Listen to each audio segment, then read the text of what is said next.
যশোরের খামারপাড়ায় পল্লীকর্ম ফাউন্ডেশনের মাধ্যমে কার্প জাতীয় মৎস্য হ্যাচারি গড়ে উঠেছে। এতে মাছের পোনা উৎপাদন ও চাষে অপার সম্ভাবনা জাগিয়েছে হ্যাচারি মালিক ও ছোট বড় মাছ চাষিরা। নিরাপদ মৎস্য ও মৎস্যপণ্য উৎপাদন এবং বাজারজাতকরণ শীর্ষক ভ্যালু চেইন উপপ্রকল্পের আওতায় স্থানীয় পর্যায়ে কার্প জাতীয় মাছের হ্যাচারিতে গুণগত মানের পোনা উৎপাদন ব্রড ডেভেলপমেন্টের কাজ হ্যাচারি মালিকদের সহায়তায় গড়ে উঠে এই হ্যাচারিগুলো।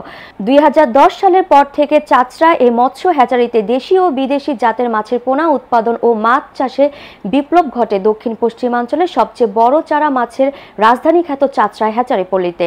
এই রূপালী বিপ্লবে তারা বেকারত্ব ঘুচানোর পাশাপাশি অবদান রেখেছে জাতীয় অর্থনীতিতেও।